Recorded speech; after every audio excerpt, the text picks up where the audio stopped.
more and more fruitful. Now, another thing to think about, this is interesting. Listen up, another educational piece of information.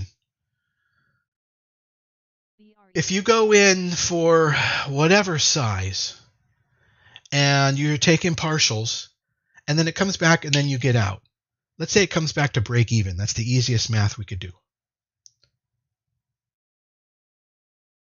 Then however many shares you got partials on, that was really your original position size.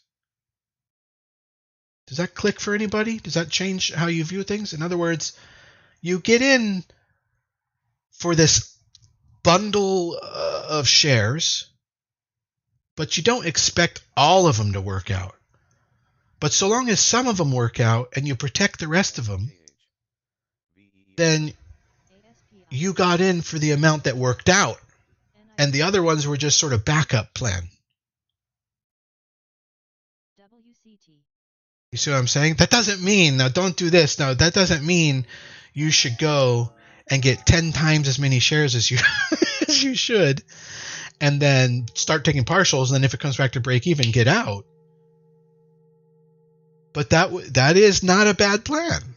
The only problem with that is that if it doesn't work out right away, then you have 10 times your risk going down, and you're getting screwed. So that's why you don't necessarily do that. But do you understand what I'm saying? Is that you're going to get a portion of what you get,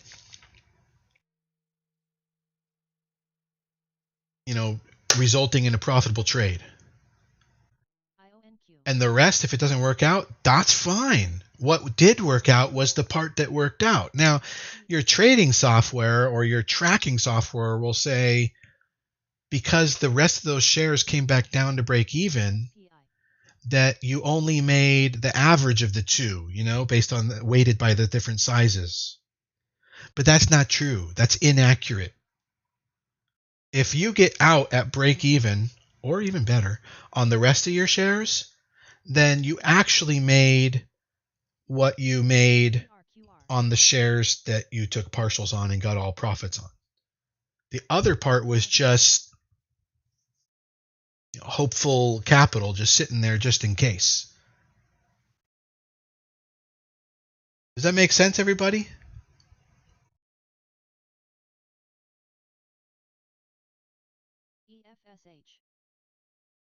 So, in other words, like I'm 30% out on this. I'm almost 40% out. At 472 is my next exit. It's only 10 cents higher than the high. So I'm almost 40% out. Hello, does that make sense, everybody? Must be a big delay. Is there a big delay? I thought this was supposed to be like almost no delay.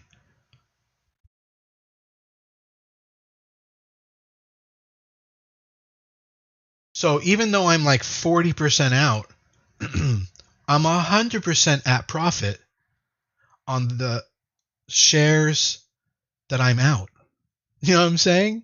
In other words, it's a completely profitable trade. And this also speaks to why, like Mark Minervini says, never let a profitable trade turn into a loss. Ever. Because if you can break even on the rest of your shares, if you've taken partials on the profitable time that you've been in the trade, you've taken some partials, then you actually made money. It's like you risked a little bit less. It's like you had a smaller trade, but that's fine. That's like a jab in boxing. It's just like doing a jab. Or even like just like a testing move. And it makes money. It's more like a jab. Doing something. Is there any questions about that? So I'm going to go off the air now.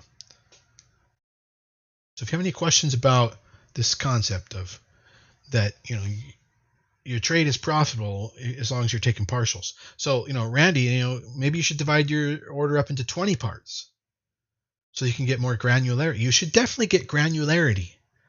Because what if you set it into 3 divisions.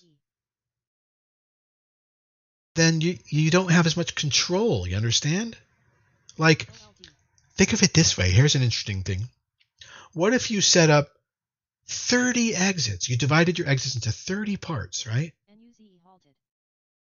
And the move moves, and you got that, your last, you got maybe 40% out, and you're on the 17th order, whatever that is, 17th order up there, and it hits the absolute top tick. Then it starts coming back and it starts giving failure indications, and you decide to cut out, and it fails out on the day. It goes back to your break even. You already cut out because it was failing. But guess what? You could tell everybody that you hit the top tick, that you had a perfect trade, because the shares that didn't work out don't matter so long as they were profitable or break even. They were just plan B. Plan A was you successfully traded from entry to the very tippy top. You see? It doesn't matter that it was on a smaller size. It's money is money, right? Money is money. So, and a jab is just as good as a knockout. A bunt or a walk is just as good as a hit. They're very useful. They keep progressing the game. You don't have to go for a home run every time. Is PRQR going to work out? No idea. You understand? No idea. Are there probabilities there? Fuck yeah. I mean, it moved massive yesterday. You're out of your goddamn mind if somebody were to say, that's all she's got. Well, why the fuck did it move yesterday then? You see what I'm saying? So there's a certain probability there. And it could fail out 75% of the time. You could be wrong 3 out of 4 times when talking to somebody about that and still be profitable. I mean, in this case, it's a 3.5 to 1. It was 27%. Actually, it's 1 divided by 4.5. 1 divided by 4.5. 22%. 78% chance that it's not going to work out is fine. You would break even. The rest, if it's better than a 22% chance to work out, then it's a profitable venture. But how much percent chance is it to partially work out? Much higher. Does anybody know what the probability chance is of this, of a, say, 22% chance of getting to $6? What would be the probability of it getting halfway only? Not only, but just getting halfway. What's the probability?